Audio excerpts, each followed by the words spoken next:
So I think that's part of like not just healing personally, as like we all have our own birth stories from 1 to 2 to 3, however many you have.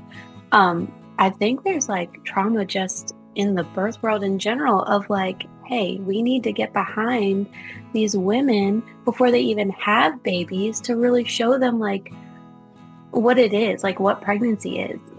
I don't really think that's taught as well as it should be.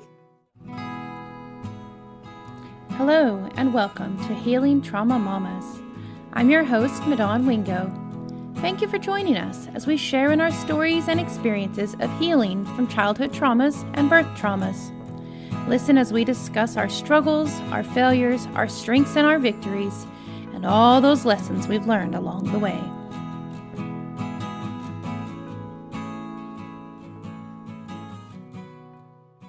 Why, hello, Healing Trauma Mamas. Welcome back to the podcast. Thank you for joining us today. I'm excited to share another wonderful mom's story, her amazing journey, all the fun ways that the Lord has done neat things in her life that were some expected and some very unexpected. So I'm really excited to bring my next guest on the podcast. With that, would you mind introducing yourself, please? Sure. I'm Hannah Stovall, and I've known Madon for, I don't even know, 3 years now, maybe officially. And Yeah, I think maybe. I'm a mom of four now that Madon got to welcome our fourth with us. And I'm a pastor's wife, assistant pastor's wife, recently, as we've moved out of youth ministry. And I'm a homeschool mom as well. So we're a full-time family, just doing what we can to kind of Yeah. survive the days with a 4-month-old now, almost 5 months. And yeah, I love birth. I love moms. I love ministry. It's been a whirlwind the last, I'd say, almost decade of being a mom. Not quite, but it feels like it. It's just been such a journey to where I'm at Oh, man. today. Well, and what I heard you saying when you were mentioning all those things is that you love people. Like, obviously your Yeah. people that are super close to you, you love, but you love people and you love helping others and being part of their life in different ways. Specifically, obviously, moms and birth work is important to you. But in ministry work, I know, like that's yours and your husband's heart is for people. And it's a beautiful thing. It's neat to get to witness. So, where would you like to start? I think we have so many things that I'm hoping that we're going to get to discuss on this episode. There is just, I feel like, a plethora of avenues that we could go, just maybe starting at the beginning. If you want to start with, even what you thought about motherhood in the beginning, or you want to start with your first birth, or when you first really felt, called to birth work a little bit yourself, because we've dabbled in birth work some and really have that heart to love on mamas. So, yeah, where would you like to start, Hannah? Jump in. Yes, there's a lot to, I feel like we could unpack. Um, and I know you can attest to this as well, but like the mom you were with your first is so like not the mom you are like with later, I feel like pregnancies even to later, just how you handle things, how what you choose to do or not to do with your kids. And so I was actually like dwelling on this a little bit earlier this morning before we got on the call of like, man, when I had my first and even during the pregnancy with her, I was 23, or I just turned 23 before I had her. Like just like literally a month. My birthday is May 3rd, her birthday is June 3rd. And so I turned 23 and I had her. And when my husband and I we got married, we weren't even at our 1 year anniversary when we had her. Like we got married in June of 2017. We had her in June of 2018, 2 weeks Oh, before wow. our 1 year anniversary. But that was our desire. Like we wanted to start our family early and quickly, and I'm thinking back to then, I'm like, I had no idea what I was doing. From 23 to now, I just turned 30 just before, a couple months before I had my fourth.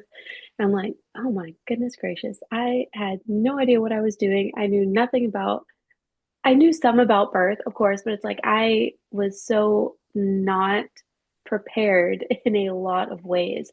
And I think that's a detriment to the birth world now, is like, before you have your first baby, maybe I was a little prideful, let's be honest, of like, oh, it just everything comes naturally and you just think you know everything. Um, and then you're, slapped in the face by pregnancy and birth and postpartum and all of that. And so I think that's part of like not just healing personally, as like we all have our own birth stories from one to two to three, however many you have. Um, I think there's like trauma just in the birth world in general of like, hey, we need to get behind these women before they even have babies to really show them like what it is, like what pregnancy is. I don't really think that's taught as well as it should be. And so I know A for birth me, education. I and mean, you don't yes, hear anything yes, about it. I mean, I think you weren't homeschooled, were you? You were in public school? I was homeschooled from fifth grade through graduation. Okay, I So, couldn't remember. like, yeah, Um, kinder through fourth, I was in public school. okay, and I was public schooled. My husband was public schooled. And even as homeschooled, so you think sometimes, oh, well, maybe we get in more depth about those type of things. Did you have any type of birth education? No, and it really came from like my own desire to, know about it, I guess. Like my mom never talked to me about her births. I'm one of Yeah. three. And she was the only thing she ever said was how horrible nursing was for her. Mm, Breastfeeding. My older brother, yeah. he's 7 years older than me, and he had a tongue tie, but she was like, even now, she's like, Hannah, they never taught us about any of that. So even with my own mom, I didn't hear like her birth stories. That was just not talked about unless something horrible happened. Like my own grandma, Right. her uterus ruptured with my dad, and he has an older brother, so he's the second. And she was told that they gave her a full hysterectomy. Many years down the road, she ended up having like a uterine cyst that turned into a mass. And she always said, well, they took everything. They took everything. No, they didn't. No, they didn't. Mm, And so it was only like I know for me personally, like you said, birth education. For me, I was never given birth education. You're given, menstrual education of like, oh, your reproductive education, but never birth, pregnancy specifically, unless I was looking for it myself. Like I was always, I think I've told you before, from like a young age, I loved watching Birth Story on like TLC. I was always involved with like ladies in my church growing up that were going to be having babies or had just had them. And so I think now looking back, like from an early age, I was always like had that caretaker heart to be like, oh, well, what can I do? And how can I help? Taking them food or cleaning for them or, whatever. But as far as the actual ins and outs of what it takes to have a baby, no. So I think yeah. that's part of the trauma in the birth world. Not as much now, I I agree. think, as midwifery has I think we're grown getting as, there, yes, but it needs to but it's be, yet to be part of standard like education, yes. at all. And we're working on it. There's a neat book that a midwife wrote. It's Doran Richards is her name, and she's a midwife, and she helped write a book about maidens by his design. And in it, Mm, she talks about, how your woman's body is uniquely made to house a baby. And she talks about it in there way more than I have ever seen any type of educational material taught about it. So it was great to get to have that for my girls as a homeschool mom. But I'm sure like so much of what they have learned is just because I'm a midwife. And so they get to yeah. hear me talk about so much stuff and they will know, and my sons will know so much more.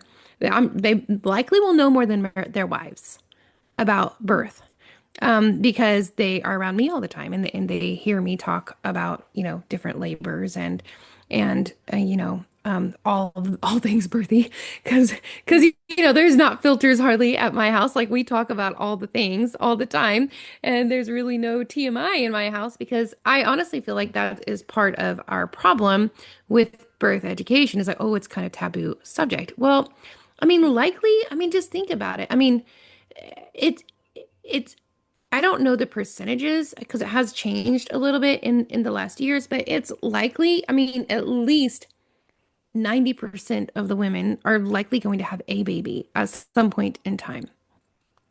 And the fact that that is going to happen, yet we don't talk about it and we don't have the conversations and we don't just openly, I mean, I say we don't. As you pointed out, I do think it is getting better, but it depends on who you end up surrounding yourself with and who you end up like you talk about it. Like you share information about births and it's not the trauma that moms have stored up and they feel, oh, we can talk about birth, so I'm going to share my trauma. And you hear the horrible birth stories about the uterine rupture, and that's the only stories you hear. But it's the ones talking about all the other births and all the other things in between.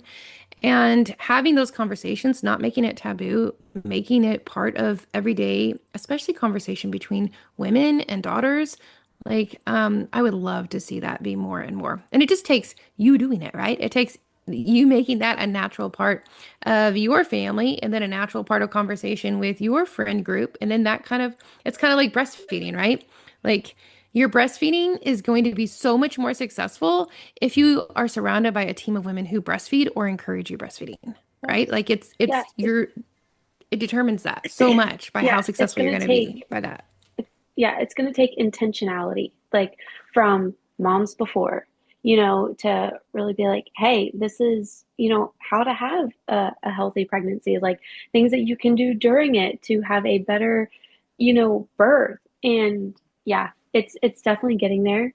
And like you said, it takes work. I mean, I was the first out of like my friend group to have a baby. Of course, like we were still in college. Like we got married while we were in college, had a baby right before our senior year, ended up getting, again, goes back to education, getting pregnant um with our second accidentally because I was given false information.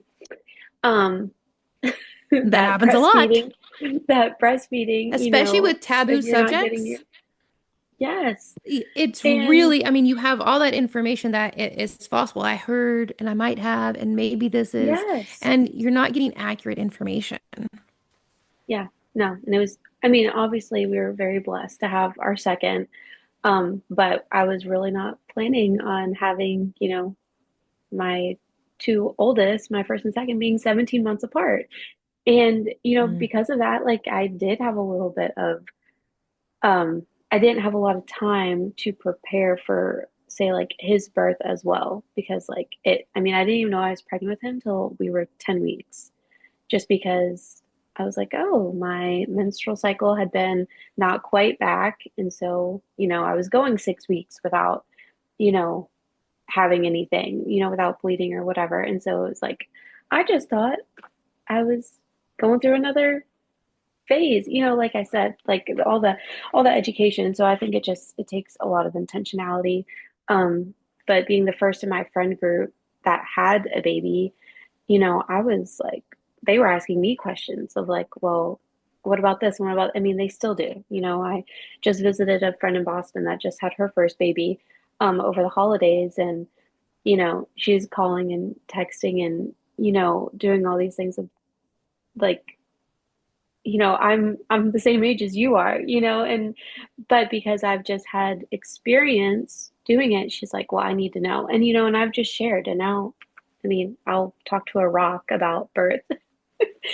If if Well, it's interesting what you pointed out because you're like, but I'm the same age as you are. Because I think that natural thing that we have inside of us is that you go to older, wiser women that have had way more yeah, experiences with birth.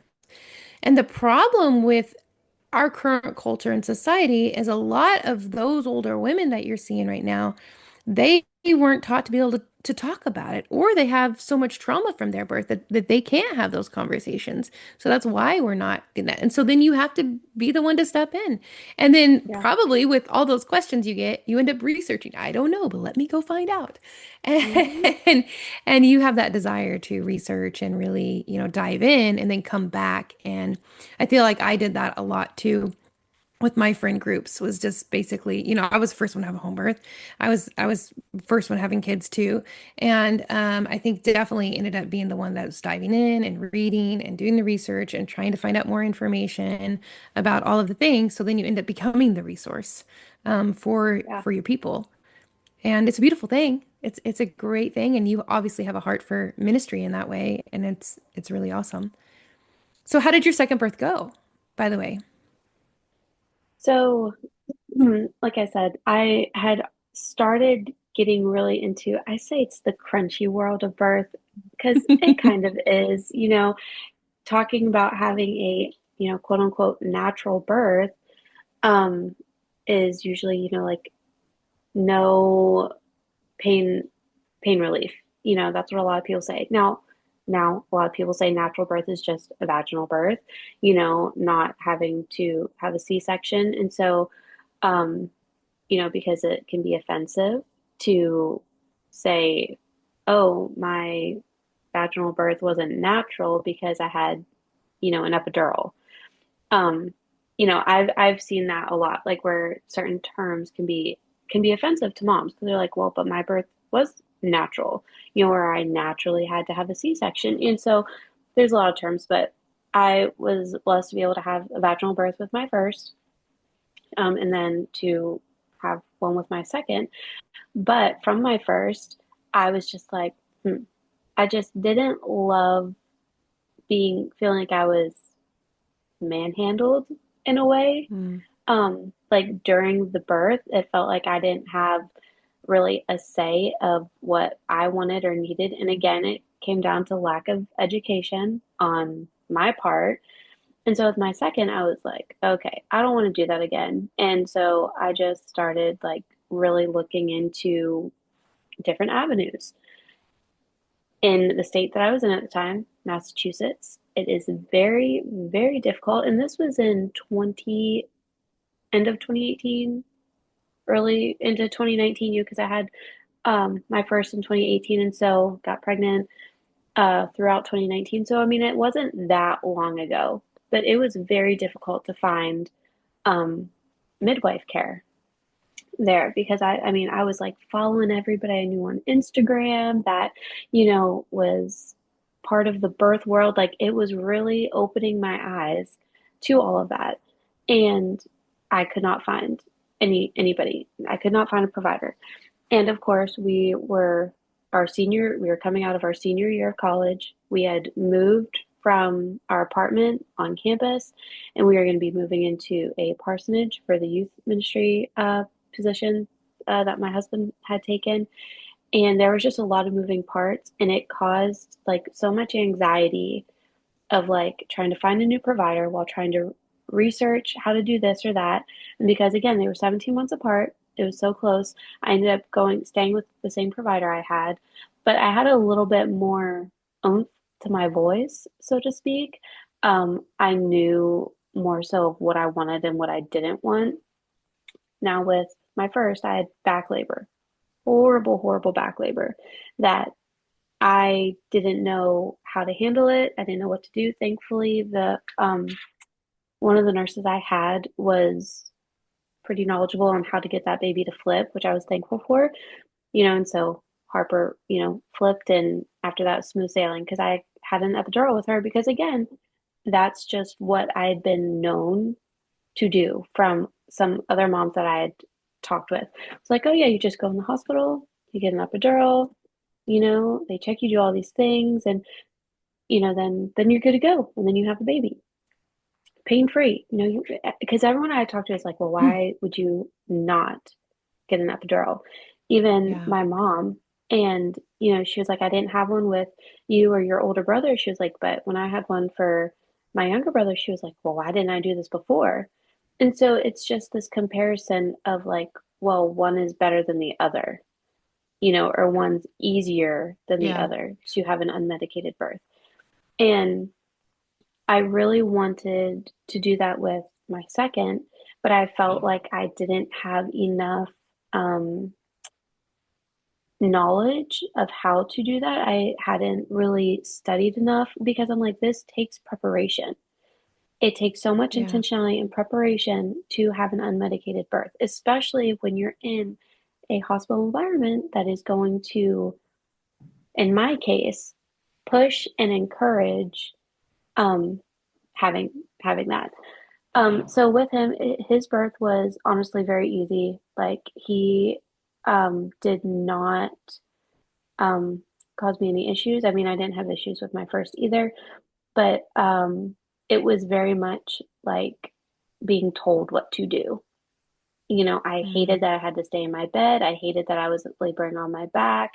And again, it's just I was like felt trapped of like, well, I don't have enough resources here to be able to find a provider that I really want that's going to meet my needs. And I'd been doing so much research, so much work. I really wanted to have like a birth center birth or a home birth, which I don't think that would have been a possibility, or I would have had to do like a free birth in Massachusetts, which I was way not prepared for that. I would not have been Mm. ready for that.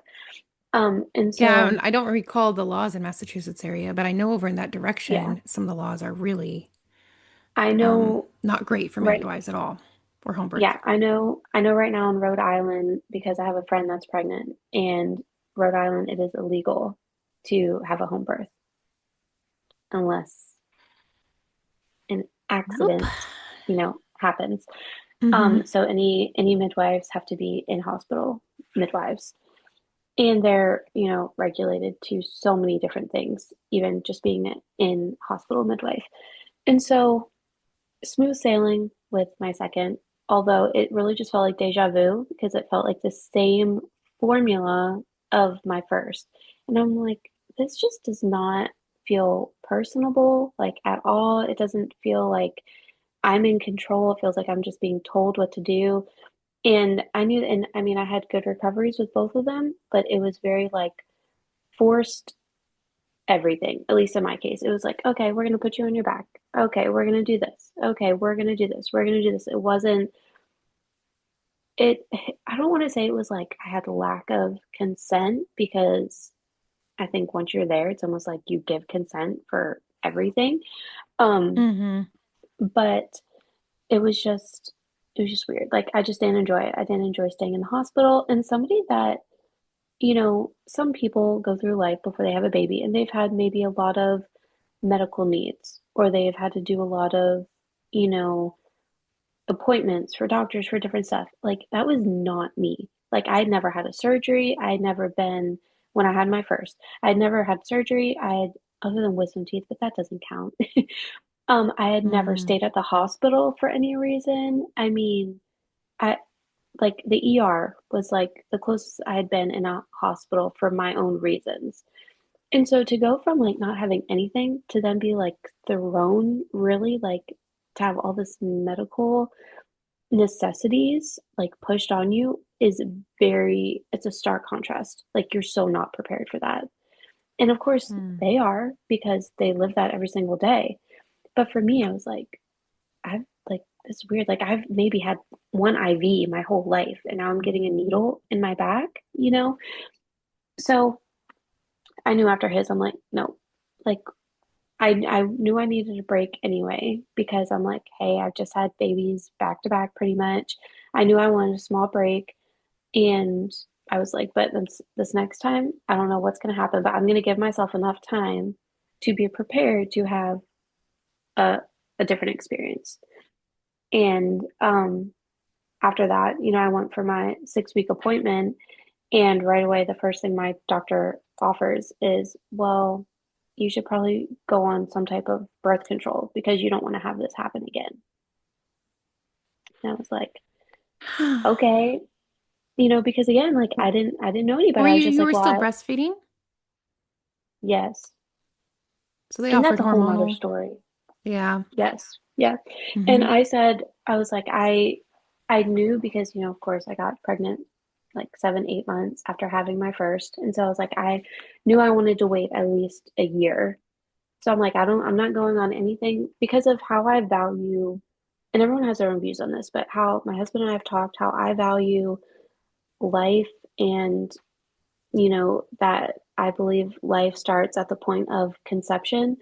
Um, I did not want to do like a non-hormonal like IUD or anything because I'm like I just had a hard time with that form of contraceptive. I didn't want to do anything that was going to be long term. And so I was like, well, I'll just do the pill because at least that's just something I have to take every day. As soon as I want to stop taking it, I can. And so that's what I did. And it like wrecked my system. Hated Oh, it. Hated it, hated it, hated it. Um, some people, I've had experiences with some friends that they're like, oh, I went on contraceptive and like it made me a rage monster. Or it was the opposite. Like I was always emotional. I was always crying. Like I was depressed, all this stuff. For me, which it could have been depression now I'm thinking about it, but I had like zero emotions. Like I didn't care to spend time with my kids. That was like a newborn. I didn't want to spend time with my toddler. I didn't want to spend time with my she just husband. became very apathetic. Yeah, like nothing. And I am like a cuddle person. Um, I'm like a snuggle person and I'm very like clingy from the start of my relationship with my husband. Not in a bad way. It's definitely it's like a healthy way, not like You just enjoy spending time with I him. just enjoy spending time with him. Like, hey, if you're gonna go mow, like I'm gonna go sit outside and like read a book, or Nice. he's a gamer, so it's like, oh, if you're gaming, I'm gonna be hanging out, in the spare bedroom, like on the bed, watching a movie on my iPad or something. I just love that. And I had none of that. Like I didn't even care to like, be intimate with him. And I knew I was like, not this is not it. And it took me a little Mm. while to notice that. And so after that, we had moved from Massachusetts to Texas, and I was like, I'm gonna go off of this when it was time. And the month I had stopped taking my oral medication, I got pregnant with my third because I was like, Andrew, my husband Andrew, I was like, hey, it can take like 6 months maybe to like a year to get pregnant after being on contraceptive. And he was like, okay. Hmm. And yeah, then one month later, And which here I you am thankful are. for. I know that's not everyone's case, but with that, I was so much better prepared, and knew what I wanted. I had been a little research monster when it came to birth, and had a lot of people in my uh, what do you want to call it? My bubble, I Your guess, world. that I Yeah. knew, yeah, that was also like creeping into, I had seen a lot of other people that had home births or birth center births, and I'm like, that's what I want. That's what I want. That I know that's what I'm desiring. Like I want to be in control of my birth because it's nobody Yeah. else's. It's mine.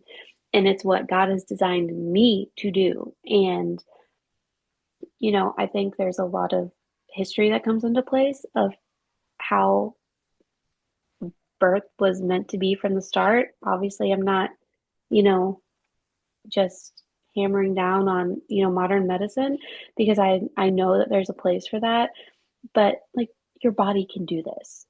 You know, Hmm. female bodies, like we can do this. How do you think we got here? How do you think 5 generations past got here? 10, whatever, like we can do this. And so that opened me up to finding a birth center for my third. And because my husband was not quite ready for a home birth at that time, but I was What praying. did he think about Birth Center? Um, After he knew I was desiring something different. Like I was very forward with him. Well, forward sounds a little harsh.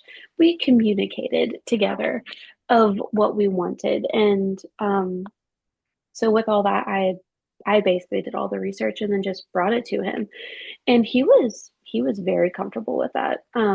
I think Awesome. for him, of course, being the dad, being the person on the outside looking in for a lot of it, his concern is always going to be, me and the baby.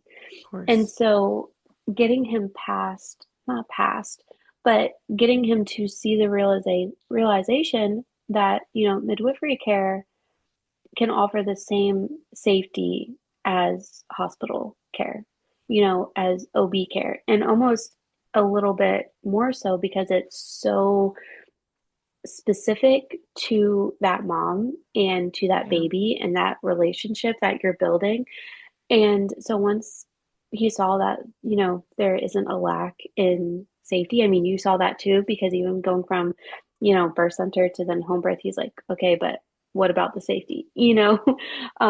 I think our first meeting interview, with you, that was he saw all that. He was like, oh, okay, like this is like going to be just as safe as being at a hospital. And so yes, with my third, I love the experience of having individualized care. I mean, it was so night and day because with Mm. my first two, I didn't even have my OB that I had seen for, 9 months. Both times because just I guess the office was so big, both times I had a different on-call doctor. That was never the one doctor that I'd seen for 9 months. And, my Yeah. appointments were like 12 minutes. I'm like, why did I even, thankfully, it was close to where we lived. Well, when we were in the apartment, but I'm like, why did I just spend 12 minutes driving over here? I spent 30 Yeah. minutes to drive, and then I spent 12 minutes, you know, in the office as a whole, not even Yep. like in the room with my doctor.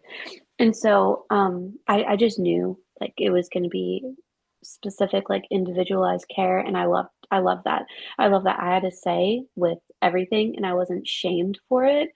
Um, yeah, it was great. I was so excited. I had done so much prep work to be able to have this birth center birth. Um, and then yeah, that didn't happen. um, Do that you want to share how that all went? Yeah, and I'm so much better now than I was over all of this.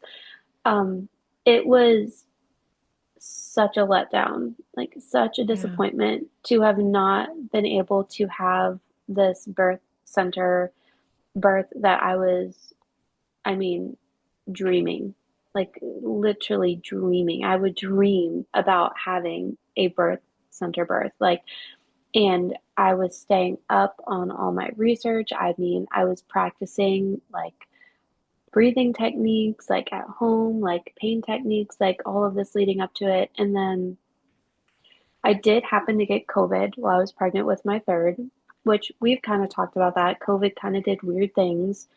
Um, you know, during all that time, I didn't get horribly sick, thankfully, but I mean, it was enough. And we now can maybe chalk up my medical needs up to that. Um, but this was months. I had gotten COVID in the summer, and then my third, she wasn't born until December. But my blood pressure went a little wonky, if we want to say that. It was getting It's a good word. elevated. Yeah, wonky. I like that word. It was getting elevated, and I still want to have trust in my provider at the time because we were building relationship and my my whole goal was to have so much trust that if something were to happen I was able to um trust her judgment call. Sure. And and even Andrew was like, you don't know what could have happened if you would have been able to get to the birth center because my blood pressure was elevating. And the only thing maybe looking back is I wish I would have had some help with managing it um, beforehand because Maybe I don't much have high earlier. blood. Yeah, yeah, earlier. I don't have high blood pressure generally. I didn't have it with my other two. my first two. And so I'm really like, maybe COVID really did add some weirdness to the pregnancy that we Sure. just couldn't see. And I ended up, she would always ask, as you know, you're a midwife. She would say, are you having any headaches? Blurry vision, any of that. And I'm just like, no, I'm not. Usually with high blood pressure, I know she was concerned about preeclampsia, and I'm like, no, I'm not having any of that. The only thing I started having about 2 weeks before I had my third was like head rushes. It'd almost be like Hmm. I'd have a Braxton Hick or I'd have, a little contraction or whatever.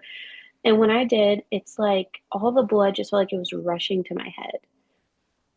But Hmm. it didn't feel like a headache, and it was just like my head would throb, until it would go back down. And that's the only thing that really caused my husband to be like, you need you need to call. You need to call. Because I would say I was a little freaked out because she had said, if you come to the birth center and your blood pressure gets to a certain point, I'm going to transfer you anyway. And then, like, my brain just totally flipped and was like, I've got to get it Mm. down. I've got to get it down. I've got to get it down. Like, I became obsessive over trying to get my blood pressure down. And this is a month before I had my baby. Not a lot of time or energy to try and get your blood pressure to come down. And of course, at that Yeah. point, I'm going to weekly appointments. And every time, like, literally the drive there, I'm like starting to freak out. Like, what's it going to be? What's my blood pressure going to be this time? What's it going to be? Um, and you know, unfortunately, it got to a place, I can't remember the exact number, but it got to a place that it was really too high. And I was really having like constant head rushes. Again, it wasn't painful. It didn't feel like a headache. Um, but she wanted me to go get checked out at our local hospital. And she was like, I'm calling my OB that I'm connected with there. She was like, she's going to come check on you. And she was like, we'll keep in touch. And I mean, it just felt like my world crashed down to go and Mm. get checked out at the hospital. Like, even though we were admitted directly into the maternity wing, we were checked right into labor and delivery. I was still just like my worst fear for the last month felt like it was coming true. And I know there are worse things in the world that could happen. But for me in that moment, it was just so discouraging. Like all Yeah. the money I had put into, because insurance wasn't covering it, the money decision I had put into that, my husband and I, like all this work we had done leading up to it, I had prepped like for all my at home stuff for coming home, obviously, and not having being stayed at the hospital for, a few days. And I was just going there like, maybe they'll just give me something that can lower it, because I was already having Yeah. pretty good contractions. It was only a week before I was quote unquote due. And so I'm like, all right. So we go and they admit me and are like, we're gonna start inducing you because of the blood pressure. And still like in the back of my mind, and I am the whole time, we're just seeking the Lord and being like, wherever this baby needs to be born is where she needs to be. Wherever is going to Sure. be the safest for her, for me, for whatever needs might arise. Like we need to trust you, Lord, in that, which is a very difficult prayer to pray when you want to be selfish of what you want. And it's like, but can this be what what happens? And so um I kind of went a little crazy. I would say, and I told my husband, I was like, well, I'm just gonna wait until it's too late to go anywhere. I'm just gonna have this baby at home by myself. I get that. And I've been there yeah, before. yeah. Yeah. And he You was just just like, get so tunnel you, vision. yes, because I just so badly did not want to go back to a hospital. Like, I Yeah. mean, so badly. Like it's just gonna strip away everything that I had been planning for Yeah. this birth. And, this was only yeah, just my son had just turned 3. So this is just 3 years after having my second at the hospital when I was like, nope, I'm ripping back, everything from what I thought, birth was, or, delivery and everything, and I'm going full force into this world of unmedicated, more natural, intentional care over Hmm. me. Like it was a choice I wanted to make for myself. And yeah, it was um shocking that that's what was going to be happening. And so when they said they were going to admit Hmm. me, I mean, I went through all the emotions. I went through, you know, anger, sadness, anxiety, fear. I mean, you name it, I was feeling it. And this is like, and you're about to have a baby. And now you've got all this bundle of everything wrapped up. And, even, and I hate that because I've really enjoyed my care with my midwife, but even trying to not question her judgment was very, very difficult for me. And, I've worked through a lot of that. But I was like, seriously? Like, it's just one Mm. of those moments. And it's like, I don't want to question your judgment because, I am trusting you as my provider. But in a way, I'm like, is it really that bad? Is it really, Yeah. And so I ended up, obviously I was admitted and all the fears of, well, I'm going to get induced and then I'm not going to progress because I wasn't. I was at like, I don't know, 1.5 centimeters when I got there, I think. And that was another thing. Like, I don't want to be checked. I don't want cervical checks. Like, please don't make me. And again, but my voice, I thought my voice was loud when I had my second. Like, my voice was so much louder, like having my third, because I had done so much prep work before then, which really, I have to just be thankful in everything, right? Because, Yeah. and observant of what circumstances I've had in life have brought me to so many moments because it showed me like you can still have a hospital birth for whatever reasons, whether it's a medical necessity for something, or maybe you just, hey, I don't want the mess of having a home birth, which it's not a mess, FYI. Um, uh or maybe you just have different views, or maybe you can't, maybe you're in a state that isn't allowing it. Really showed me how strong of a voice you can have even in a hospital setting.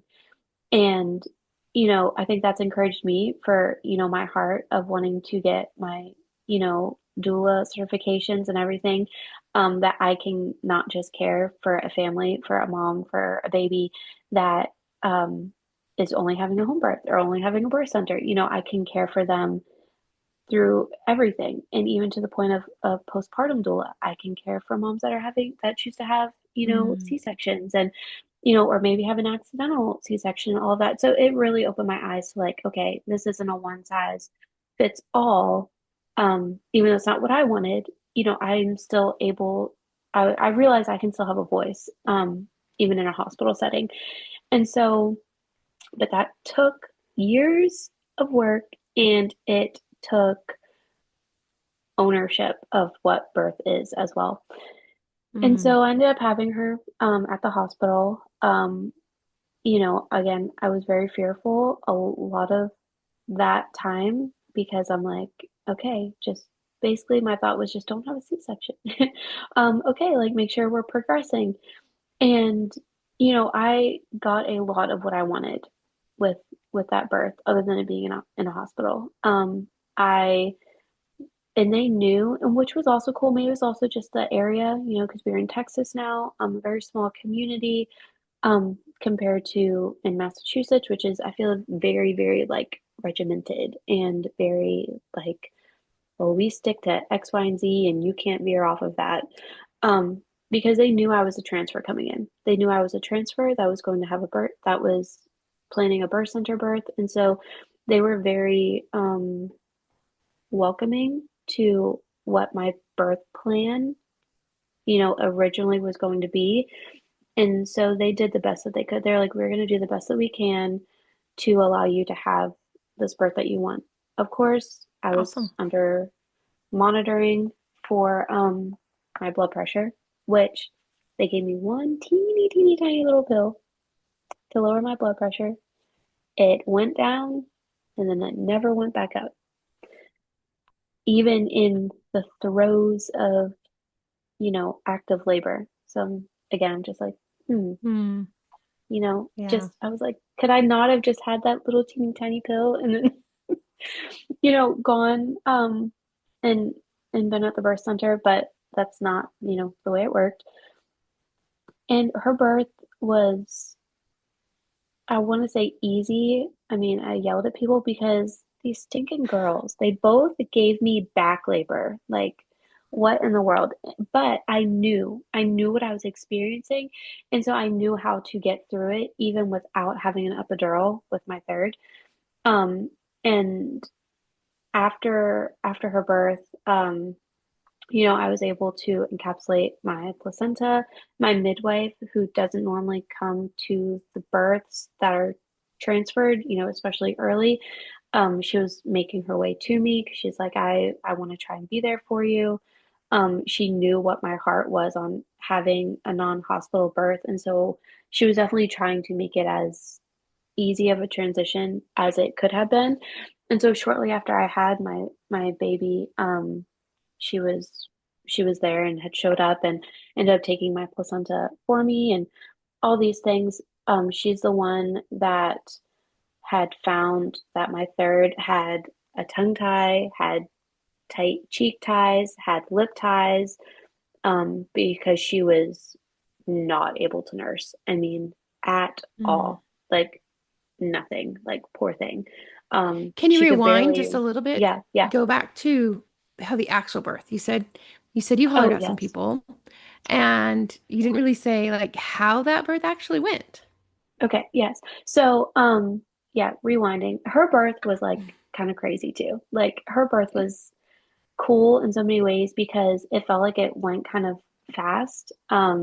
Because it kind of did from the moment I was like really having those like really strong contractions. I was just walking the halls like with my husband because I was just getting a little like stir crazy, in the hospital. I hated that I was hooked up to like Pitocin and everything, but I still was Mm. like, I'm not going to be in this bed. I'm not laboring in this bed. I'm not going to do any of that. Um, and so I we were walking the halls and I was like, okay, these are like pretty strong now. Like, and that's when I knew I was having back labor. And so I kind of went back and forth, like from the ball to, on the side of the bed, different stuff. I really, really wanted some water relief. I really wanted to be able to get in the shower. And I asked my nurses, I was like, can I please get in the shower? They were like, no, since you have your IV, we can't. Which, Mm. looking back, looking back, I probably could have pushed that a little bit more. And I think if I would have had a doula with me, would have been really helpful in that situation because, Yeah, my husband can't be my husband and my doula at the same time. And I think that's it's really hard. key of something that I've learned going forward is like, someone's like, oh, but I've got my husband as my support. And it's like, yes, but a doula can be support not just for mom, but support also for dad as well. Yeah, Because, he is focusing in on mom and is concerned about mom and, you know, is like, well, but what do you want me to do? And my husband is very strong in that, but he doesn't know exactly everything that I'd researched and planned, down to like a T. And so I think that's where a doula would have helped me a lot to be like, no, like she actually can go get in the shower. Like we can wrap up that IV. Like she's not in active labor, like pushing, if that was a concern for them. And so I didn't get that. I really wanted it, but I did not. And, so I basically like labored on a ball. I had used some pain medication, or not pain medication, pain relief, like with some combs to just, I'd practiced that a lot. My mother-in-law had this huge, I had never seen a heating pad so big because she's been through a lot of surgeries, has had a lot of pain, and I mean, a huge heating pad that I ended up being like on my knees, leaned over the back of the bed that they had elevated for me with just the heating pad on my back. Since I couldn't get in the water, I'm like, well, this is the next best thing. And it was very helpful. So even if, you know, pregnant moms that are listening, or if you're planning on having another one, like you can still find pain relief, even if it's like, well, you can't do this or you can't do that if you're in a hospital setting, because that heating pad was so Awesome. perfect when I needed it. Even though it was like, oh, I didn't get the water, but there are other ways that you can introduce some pain relief through heat. And again, like I said, I think a lot of what I went through has helped me to be able to see and to plan and prepare for future, you know, speaking it now, future clients Sure. that I Yeah. will have one day. And yeah, that's when I yelled because I thought it was my husband that was helping like massage my back. Um but I guess it wasn't. I guess it was the nurse. And I literally was like, don't touch, don't touch. And was like yelling at her and like slapped their hands away. And I was like, well, I thought it was Andrew. I could probably wouldn't have said that to, I'm a sure the stranger, nurse has heard it a many nurse. times before. Yeah, I'm sure she was fine. And then I think because I was in a hospital setting and I knew how long my back labor with my first lasted, I was like, I can't do like 5 more hours of this. And so I started hollering for an epidural because I'm like, I'm right here. Like I'm right here. Like I could get one. And I know because Yeah. I really was like thinking, no, I can't do that.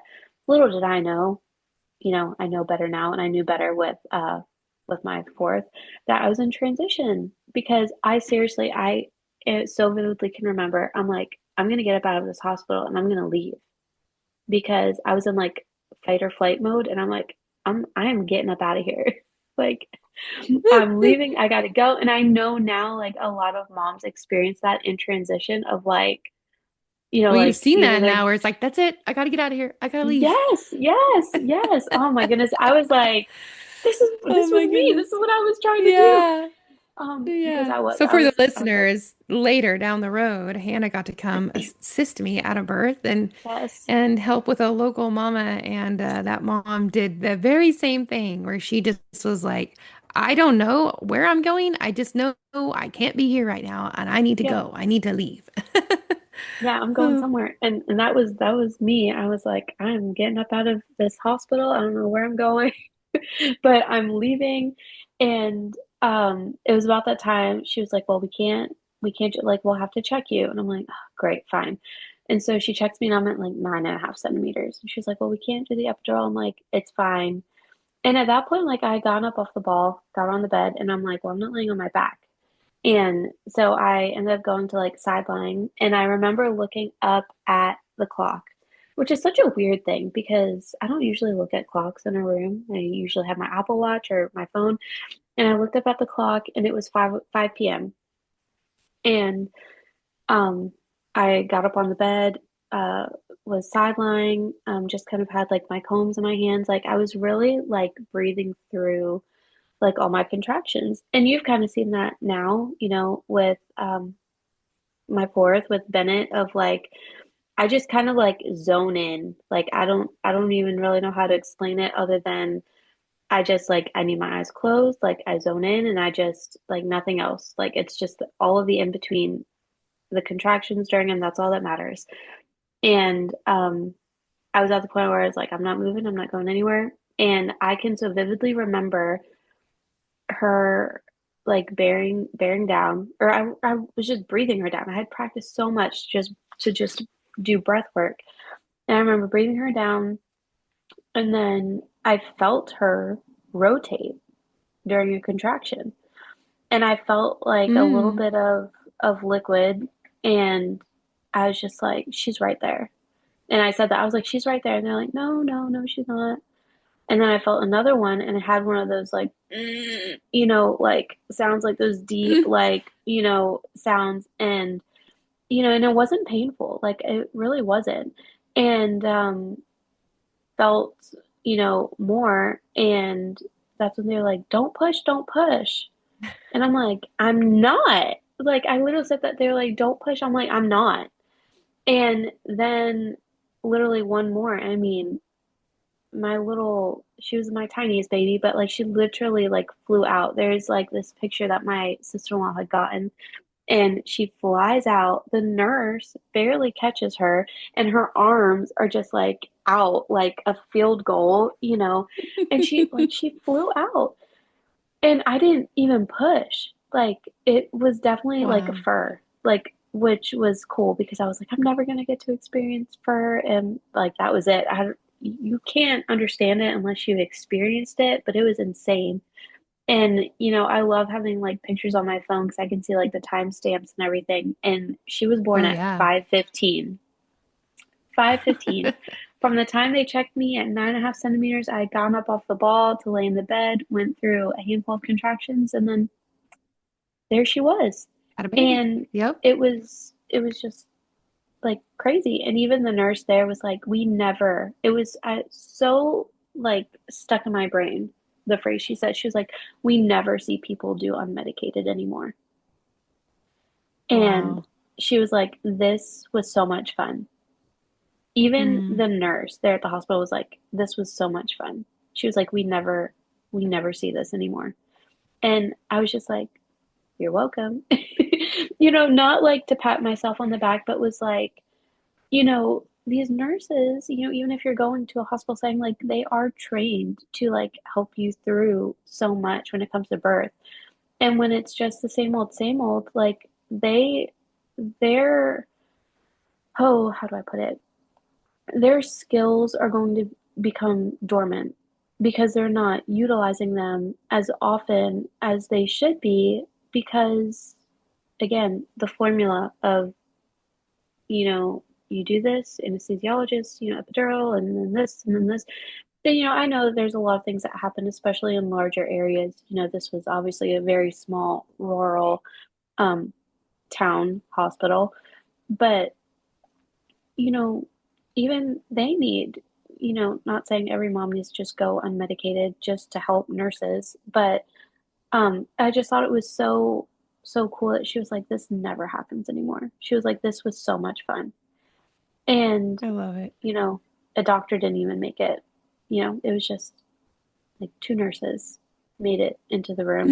And they were like, this is just like, it was so exciting for them. And, after the fact, I did deal with a lot of grief. You think, oh, you had a fine, labor and delivery, and you had a healthy baby, a healthy mom, like my blood pressure never went back up after I had her. Um, all this stuff, but there was still like a grief that I had to work through because I was grieving like a birth that I had been planning for and Yeah. a situation that I was like planning for and all this. And so there were a few things I had to work through, which only made me want to have another baby again. And I had to work through that too to be like not just having, excuse me, not just having another baby for the sake of having another baby so I can try and have a birth that I wanted. I Yeah. was, and it was hard. I had to work through that a lot too, to be like, what is my motivation? Um, what are, what are my motives for having another baby? Yeah, having those unmet expectations, I mean, just such a huge letdown. I know because you've built this thing up so much in your head. And a lot of that's not just because you're like building up this thing, but it's because you're preparing and you're thinking about it all the time and you're working towards it. And then when that is absolutely not how things go, trying to pivot, you did in the moment, you did well and stuff, but grieving the loss of what you had envisioned in your head and everything going on, like that's a real thing. What are some things that you feel like you did to help you kind of overcome that, to really work through that process. Um, I have a strong faith, as you know, and a lot of that was having to go back to God's sovereignty um, over my life, over my baby's life, that He truly was the one that was in control. And He had to remind me, this, you prayed for protection, over yourself and over your baby. And you know, you don't always want to play like these what if games, but like, would that have been harder on me? And my husband helped me work through this a lot. It took a lot of just talking. I think a lot of times we try and keep everything inside, and really sometimes just talking through it, like voicing it out. I call it brain dumping. That Absolutely. you've just got to put everything either out on paper or, word vomit to somebody. All of these things that are like trapped in your brain. And so even just talking with my husband a lot through that helped, because, he's like, would this have been harder on you to have gone to the birth center and then had to be transferred, because there was really probably no way that my blood pressure was going to lessen enough to not have been transferred. Um, I would have gone into labor, got there, had blood pressure checked, or I'm in the throes of like, active labor, that 7, 8 centimeter mark or whatever, and it's going up with every contraction and I'm being transferred. And he's like, would that have been harder for you, to have to be urgently transferred instead of kind of more of a gentle transfer? And so Yeah. I really had to work through the protection um, that God gave over me and my baby. I had to work through the highlights of what went well, and just kind of, there are some things you just have to give over. Like, I can't go Did you have back. to grieve it too for a little bit? Just set in the grief of it for a moment? I did. I Yeah. did, because I think you have to, because if you just ignore the grief, I don't think it ever really goes away. And Yep. um I I think I had to just come to terms with what the reality was. And I think a Yeah. lot of our society now tries to move away from what reality is, because it's all, my truth, his truth, their truth, whatever. And I was like, no, the truth of my reality was that I had high blood pressure. And my provider made a judgment call for me to go to the hospital to get checked out, because her views were to keep me and my baby as safe as, you know, she felt like needed to happen. And, and I knew that like from the start. Like, I knew, like, obviously, like, our contract agreement I had signed of, you know, what the transfer was and or what the process would be and all of that. And so I knew it was a judgment call for her. But I still, and I told her that, like, I mean, I bawled on the phone with her, like, she's like, I know this is not what you wanted, this is not what you planned. And after getting through that grief process of kind of just sitting with it, of like, I lost something that I wanted, you know, um, Yeah.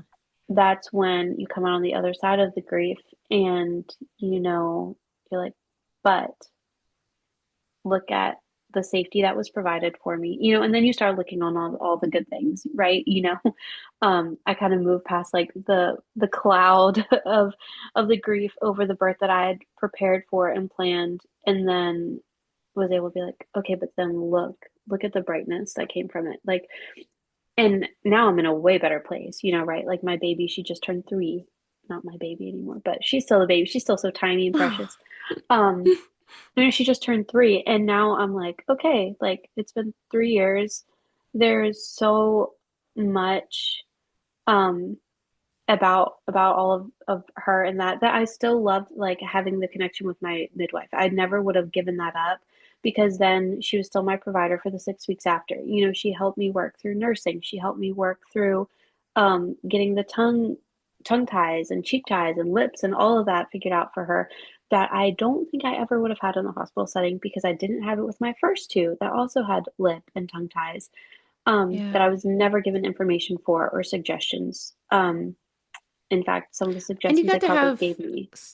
so you got to continue, so got to have midwifery care through all the pregnancy, which, as you noted, was such a different level of care and different personal Yes, relationship and individualized care that you didn't have with your other two. And then you got to have a very unique postpartum experience where you did deliver in the hospital and you're working through the grief process and all of that. But you still get to have that individualized care in the postpartum process and really still taking care of you and your baby. And man, yeah, those breastfeeding issues, those tongue tie issues, like there are so many things in the postpartum that we get to, come alongside you and help you with. It's just, it's amazing to get to have that care instead of trying to keep going to, a doctor's office and where you have that disconnect a lot of times because you've got to try to call and talk to somebody. And they're going to have a nurse call you back and talk about the situation. And then they're going to relay yeah, it back to the doctor. And then the doctor's going to tell you to either do something or to come in and see her. And there's just some disconnect and just lots of in between stuff where with your midwife, correct me if I'm wrong, but you were able to directly talk to her. yes, Yeah. yeah, and that's why I still, that's why I wanted to, go back to midwifery care when I found out I was pregnant with my fourth, and yeah, it was still a night and day difference. Like I never had my OB ask, well, how's nursing going? How's this going or Yeah. whatever. Um, yeah, so that was like my biggest ask when I found out I was gonna have to be transferred. I was like, well, am I still coming to see you for my postpartum care? And she was like, yes. Yeah. And that Absolutely. helped bridge that gap of grief because I'm like, I do not want to go see somebody that I don't even know, that I've Yeah. built this relationship with. And that's, I think, what was so key and why what we're involved with the documentary and everything is like just the different level of care that Yeah. you receive, and I've gotten to experience Well, both sides of that. Well, I think that's a great stopping point for the moment because I feel like we covered so much ground. There's so many amazing things that you experienced and get to go through, and you did get to experience midwifery care, and there's a whole lot more to come. And so, what I'd like to do is let's end this podcast episode right now because I feel like that was a lot of information, and I love you sharing so much about working through the grief of the expectations that you had that were completely, unmet, yet you still got to experience some really great care and have a beautiful birth. And as you alluded to, there are some amazing things that came about from your fourth birth. And I want to tell everybody to check in for part two. We're going to talk again with Hannah and we're going to discuss her fourth birth, some redemption, and unexpected documentary star. So, everybody, thanks for joining us today and listening. Hannah, thank you so much for coming on and sharing. And we'll be talking again soon. Thank you for listening. May you be encouraged and strengthened by what you've heard today. Remember, you are dearly loved by your Creator, so be who He created you to be. May you go in peace, friends. Till next time, Shalom.